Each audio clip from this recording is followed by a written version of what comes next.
Muy buenas a todos y bienvenidos a este nuevo minuto en Nueva York, que se graba en este primer día de primavera, que realmente aquí todavía no ha llegado, como habréis podido ver en muchas redes sociales o en medios, ya que ayer tuvimos la que quizá, y solo quizá, sea la última nevada de la temporada. Una nevada ligera, pero que duró varias horas y dejó la ciudad cubierta de blanco. Si bien hoy, como las temperaturas ya no son las del invierno, pues se ha derretido y todo es un goteo continuo de nieve derritiéndose de árboles, de cornisas, etcétera. Pero bueno, en el podcast de hoy quiero hablaros de un acontecimiento histórico y que está enlazado indirectamente con algo que tenemos aquí en la ciudad. No es otra cosa que la conmemoración, el aniversario que hubo hace unas semanas de los 50 años de la marcha de Selma a Montgomery en 1965. Esa marcha que queda retratada en la película Selma, que reciente y última edición de los Oscar, pues obtuvo algún premio. No me acuerdo cuáles, a pesar de que vi la ceremonia. Bueno, ¿de qué se trataban estas marchas? Bueno, pues fueron tres marchas que se hicieron a lo largo de los 87 kilómetros de la autopista que une Selma con Montgomery, que es la capital del estado de Alabama, con el que los ciudadanos afroamericanos expresaban su voluntad de ejercer su derecho constitucional al voto en la sociedad segregacionista de los estados del sur por aquel entonces. Y la cuestión es que este derecho, a pesar de estar recogido en la Constitución de Estados Unidos, se topaba de bruces muchas veces con legislaciones estatales obstruccionistas de los estados del sur que hacía eso, entorpecía que estos ciudadanos negros pudieran ejercer su derecho al voto, ¿no? Temas como, el voto aquí, si tienes derecho al voto, no es suficiente, sino que te tienes que inscribir para votar. Bueno, pues todas esas leyes entorpecían ese proceso que en teoría debería ser fácil. La cosa empezó sobre el 26 de febrero de este año de 1965, en el que un activista por los derechos civiles y diácono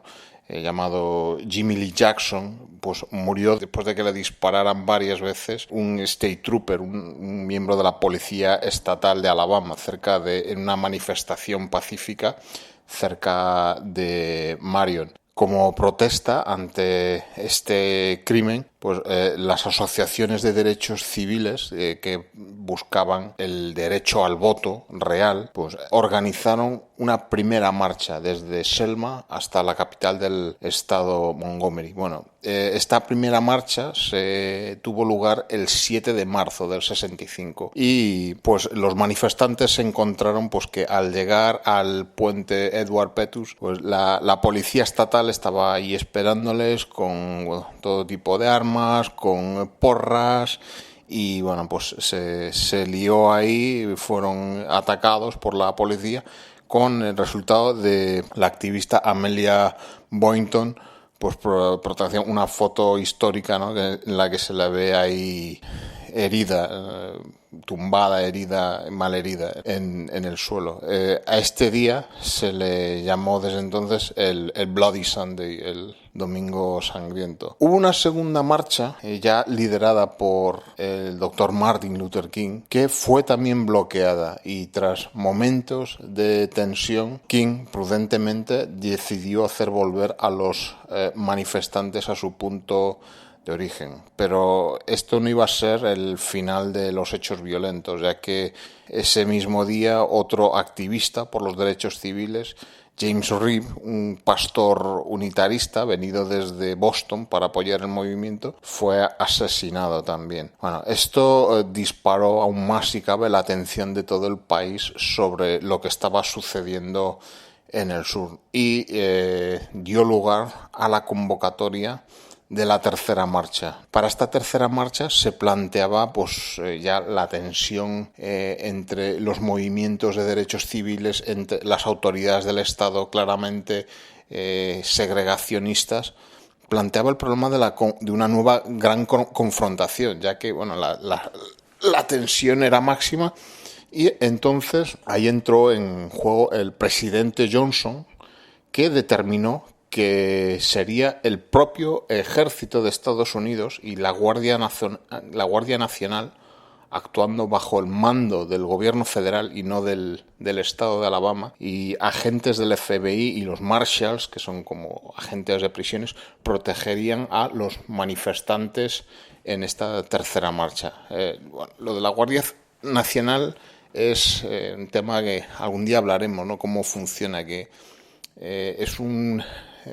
tiene su origen, ¿no?, en la propia concepción de las milicias de Estados Unidos, ¿no?, como ejército, o sea, como el pueblo armado que se defiende, y bueno, pues son ejércitos que están bajo el mando del gobernador del estado y que pueden ser tomados bajo el mando del gobierno federal en una situación de necesidad, pero eso es otro tema. Y así, de esta manera, con Martin Luther King al frente y los 25.000 caminantes y manifestantes que se le fueron sumando a lo largo del camino, llegaron a Montgomery, la capital del estado de Alabama, tras recorrer esos 87 kilómetros en 3 días. Seguramente los que hayáis visto la película Selma, pues ya habréis visto cómo fueron todos estos hechos históricos y lo que supuso. De tal manera que esta ruta pues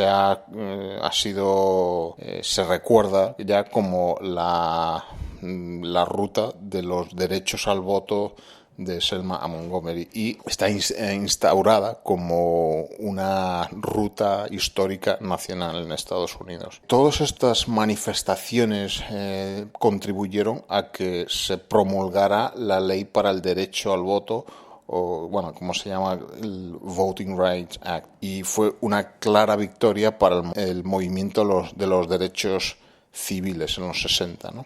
Bueno, todo el tema de los derechos civiles, y bueno, es algo que han pasado 50 años y es un tema que sigue abierto claramente en Estados Unidos, ¿no? Hay muchas cosas que han cambiado. Tenemos un presidente afroamericano, Barack Obama, pero esas cosas siguen coleando, ¿no? Cuando el día que se celebraba el aniversario, el propio Barack Obama dio un discurso frente al puente llamado Puente Edward Pettus, pues un discurso bastante que buscaba la conciliación, ¿no?, y la búsqueda de que había que abordar esos problemas que quedan todavía pendientes, ¿no? Y bueno, pues simbólicamente se cruzó ese puente, ¿no? El caso es que, bueno, hace casi hace 2 meses, el día 19 de enero, se celebró aquí el día del Dr. Martin Luther King Jr., que es un día festivo federal, y que, bueno, pues los trabajadores, era un lunes, los trabajadores teníamos libre. Hay festivos federales aquí que se trabaja, otros que no, y este era uno de esos en los que, bueno, pues era un día de vacaciones. Y bueno, pues yo, ya entrando aquí en Nueva York, aproveché para visitar una institución de aquí llamada la New York Historical Society, la Sociedad Histórica de Nueva York. Bueno, ¿dónde está? Bueno, pues está, los que hayáis andado por aquí, está muy cerca del Museo de Historia Natural y frente a Central Park, ¿no? Está en el número 170 de Central Park West, ese entorno en el que hay, pues, bueno, esos museos y por el que es bastante agradable pasear. La New York Historical Society, bueno, pues es una institución cultural que, bueno, se dedica a auspiciar la investigación, presentar la historia, exposiciones artísticas, programas públicos de educación que, bueno, pues conduzcan a pues a mostrar el dinamismo de la historia y su influencia en el mundo actual. Es una institución fundada en 1804 y es hoy por hoy el museo más antiguo de Nueva York. En cuanto a su contenido, pues bueno, cuenta con una serie de colecciones permanentes, ¿no? Pues salas dedicadas a la pintura, a la escultura. Siempre los temas están muy relacionados con la historia de Nueva York, ¿no? Personajes famosos, influyentes en la ciudad, hechos históricos relevantes en la ciudad. También cuenta con una gran biblioteca para aquellos estudiosos sobre la historia de Nueva York. Y bueno, pues cuenta pues con colecciones muy variadas, pues desde, como os digo, pintura, escultura, artefactos, tiene una gran colección de lámparas de Tiffany's. Más curioso aún, una colección de juegos de mesa, la colección Lehman, que los amantes de los juegos de mesa les hará las delicias. A nivel ya más educativo, pues en la planta baja tiene un auditorio donde, bueno, la visita a la que tiene la visita que haces, ¿no? Cuando compras la entrada, pues puedes ver una película de unos 15-20 minutos que pues te narra, pues de estos audiovisuales bastante espectaculares, lo que es la historia de Nueva York, desde sus primeros pobladores nativos americanos, pues y después con la llegada de holandeses, británicos, el frenético siglo XX y bueno, también el accidentado inicio del siglo XXI que tuvo esta ciudad. Pero enlazándome con la historia o la reseña histórica con la que empezó del podcast, pues está lo que podemos ver hoy por hoy, es la exposición. Hay una zona, una sala en este museo que es la Galería de los Derechos Civiles, ¿no? Y en ella encontramos la exposición llamada Freedom Journey 1965, el viaje de la libertad en 1965. ¿Qué vemos aquí? Es una exposición fotográfica, ¿no? Es una muestra que nos va a presentar las impresionantes fotografías históricas de un señor llamado Stephen Sommerstein, que documentó los hechos acaecidos en aquella marcha por los derechos civiles de marzo entre Selma y Montgomery que os he contado. Lo más curioso de este señor que realizó estas fotografías es que realmente Sommerstein era un estudiante en Nueva York y participaba en el periódico universitario de su facultad, estudiaba físicas. Y ni corto ni perezoso, cuando estas marchas sucedieron, bueno, pues cogió sus cámaras en un autobús y se fue para Alabama a documentar esta marcha. Quizá el ser un cándido joven estudiante le proporcionó acceso sin restricciones a los principales personajes que encabezaban esa marcha, desde el propio Martin Luther King a James Baldwin, Bayard Rustin o la propia Rosa Parks, otra mujer muy importante en la historia de los derechos civiles, ¿no? Según podemos ver en la exposición, el propio Sommerstein decía que él iba con 5 cámaras colgadas al cuello y bueno, pues tuvo total libertad para retratar los hechos ocurridos en aquellos 3 días en que recorrieron ese camino de 54 millas, en el que él pudo tomar pues más de 400 fotografías, pues imágenes de afroamericanos que estaban en las zonas rurales, se alineaban en los bordes de la carretera, viendo cómo pasaban los manifestantes, animándoles, o simplemente otras personas que veían indiferentes cómo los manifestantes pasaban. El gran valor de esta exposición, aparte son fotografías que al que le guste todo lo que es el fotoperiodismo, la fotografía como pues retrato de la realidad va a hacer las delicias. Tienen una fuerza tremenda, ¿no? Por los personajes. Pero el valor es que estas fotografías nunca han tenido repercusión, nunca se convirtieron en grandes iconos históricos. Y bueno, únicamente Sommerstein dice que él vendió algunas fotos al New York Times Magazine, por aquel entonces, a la televisión pública y a algunos coleccionistas privados, pero la mayoría de ellas no han sido exhibidas no fueron exhibidas hasta el año 2010 en una exposición que se realizó en San Francisco.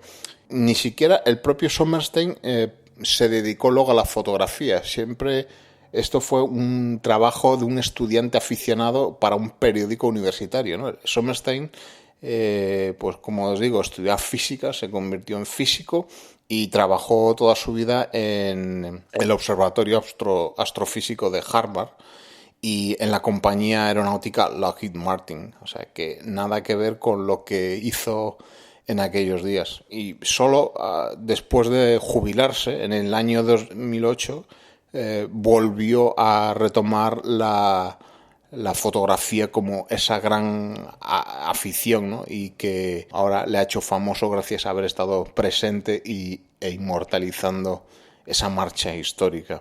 En definitiva, una exposición que a mí me encantó, me parece muy interesante y que recomiendo a todo aquel que tenga la ocasión de verla, así como el resto de la New York Historical Society. Bueno, no es el museo tampoco más conocido, ¿no? Ya se sabe cuáles son los más renombrados, pero si se tiene tiempo, yo lo recomiendo. Hay otras exposiciones también, por ejemplo, otra que también pues trata otro tema histórico, haciendo algo de autocrítica, ¿no? Que es una que se llama Chinese American Exclusion Inclusion, ¿no? Que habla pues la historia, ¿no? De las dificultades extraordinarias que experimentó la comunidad inmigrante china en la primera mitad del siglo XX para pues iniciar una nueva vida en los Estados Unidos, ¿no?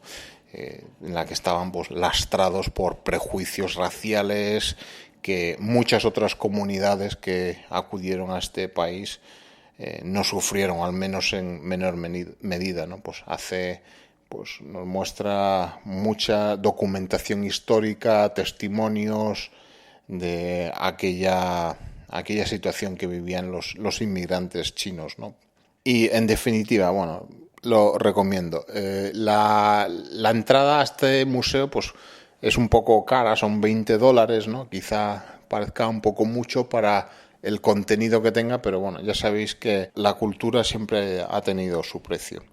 Muy bien, pues hasta aquí está este podcast de hoy en que hemos hablado un poco, mezclando un poco de historia contemporánea americana con una visita que se puede hacer en la ciudad, sobre todo en estos próximos días, ¿no?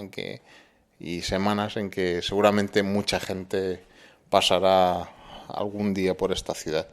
Yo me despido como siempre dando las gracias por haber escuchado y recordándoos que podéis suscribiros al podcast en las 3 plataformas en las que se encuentra disponible, tanto en Spreaker, en iVoox o en iTunes, donde podéis dejar las reseñas y comentarios que consideréis oportunos. Me despido, hasta el próximo minuto en Nueva York. Un saludo.